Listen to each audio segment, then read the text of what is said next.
Halo, assalamualaikum. Ternyata tidak semua yang Pro Plus itu selalu lebih baik segalanya. Ini terjadi di beberapa brand yang punya varian produk dengan akhiran nama begitu. Selain lebih ribet nyebut namanya, kadang ada sektor yang lebih rendah dari varian regulernya. Dan di Infinix Note 40 series, hal itu terjadi pada kapasitas baterainya ya. Note 40 Pro Plus 5G ini dibekali baterai yang lebih kecil hampir 10% di 4600 mAh saja. Sementara Note 40 4G yang sudah saya jajal sebelumnya kan 5000 mAh.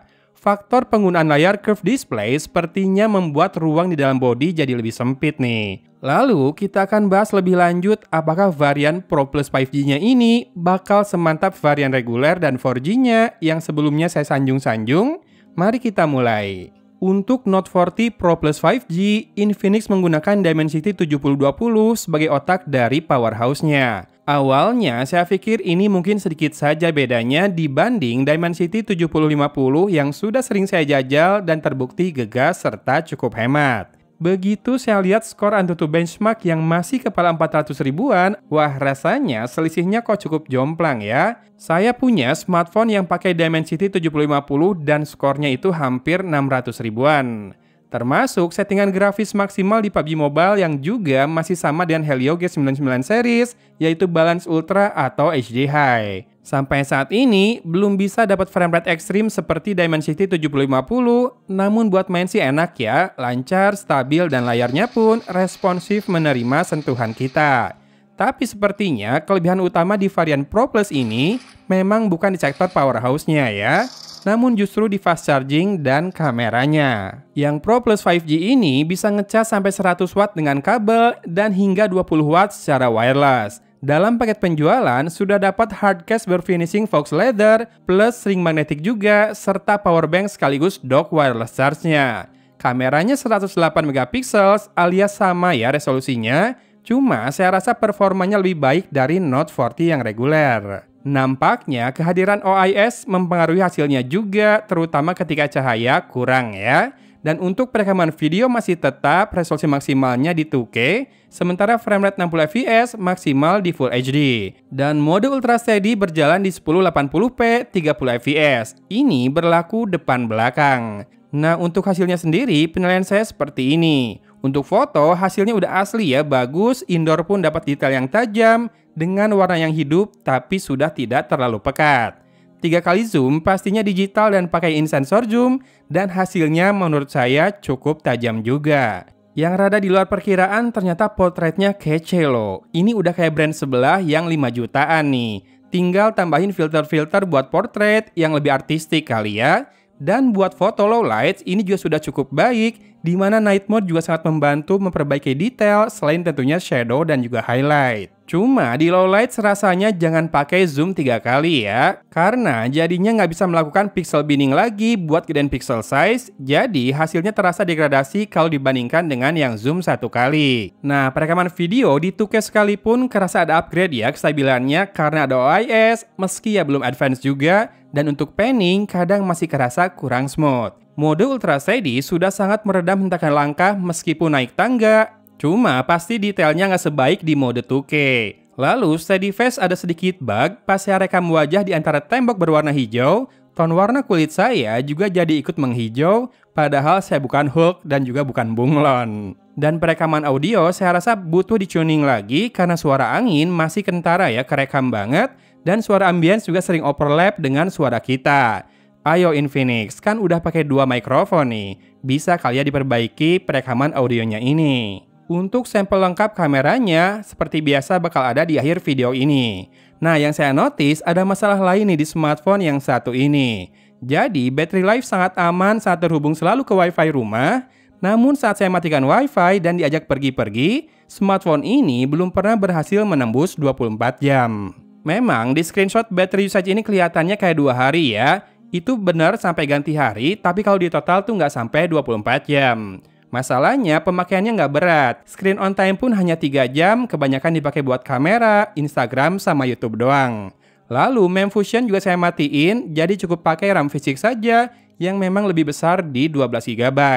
Nah, mungkin RAM besar ini jadi salah satu faktor ya, karena jadinya lebih banyak apps yang bisa berjalan di background. Plus dikombinasikan dengan kapasitas baterainya yang 4600 mAh, jadinya ya kayak gini. Atau mungkin Infinix masih cari racikan yang pas buat Dimensity 7020, dan pastinya harapan kita ada pada software update yang mana belum ada sih. Smartphone ini kan memang baru rilis ya, dan out of the box sudah dapat security update bulan April 2024.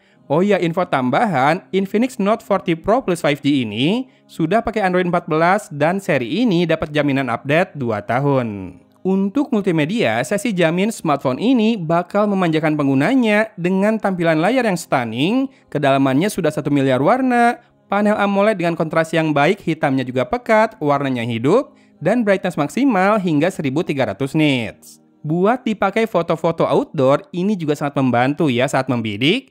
Plus sudah dilapisi Corning Gorilla Glass meski belum diinfokan generasi keberapanya. Lalu nggak lupakan kalau smartphone ini soundnya by JBL. And this is Dolby Atmos. Dolby Atmos can build worlds of sound to tell any story. Menurut saya, bisa dipertanggungjawabkanlah kualitas suaranya dan stereonya simetris pula. Powernya pun sangat cukup tanpa jadi cempreng di volume paling kencang.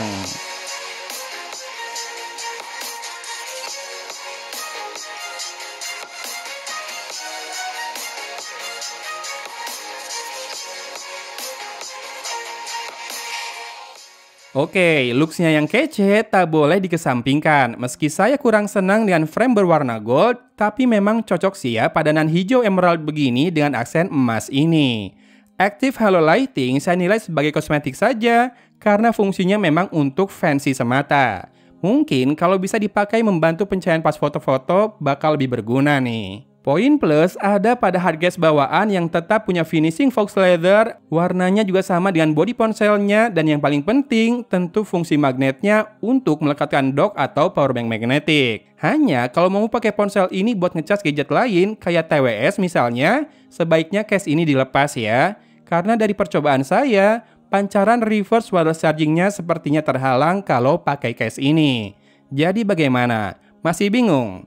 Saya persingkat deh. Kalau kamu berkutat dengan budget yang ketarik sana-sini, Infinix Note 40 udah bagus banget kok. Ya, di harga 2,9 jutaan dapat juga semua fitur yang sama, kecuali jaringan 5G dan layar curve. Atau boleh juga kalau mau nonton reviewnya dulu, tuh saya sediakan card di kanan atas video ini. Nah, Infinix Note 40 Pro Plus 5G ini saya nilai diperuntukkan bagi mereka yang budgetnya lebih longgar, mengutamakan masalah looks, dan concern banget soal kecepatan charging. Oh ya, kameranya juga better sih overall ya. Jadi silakan, dengan selisih 1,3 jutaan, rasanya tidak sulit mau memilih di antara keduanya, kuncinya di penyesuaian dengan kebutuhan saja.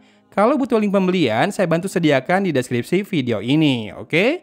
Dari kota Cimahi, Agun pamit undur diri. Wassalamualaikum warahmatullahi wabarakatuh.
Video 2K ini di tengah hari dengan cahaya yang sangat cukup. Saya jalan pelan-pelan sambil panning-panning. Kerasa lebih stabil ya. Mungkin ada OIS-nya juga nih kameranya. Tuh kayak pas lagi trik-triknya 30 fps.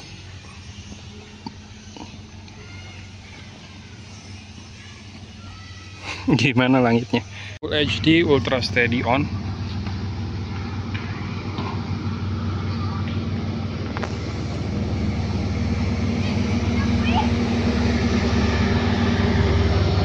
Masih Full HD Ultra Steady dan naik tangga.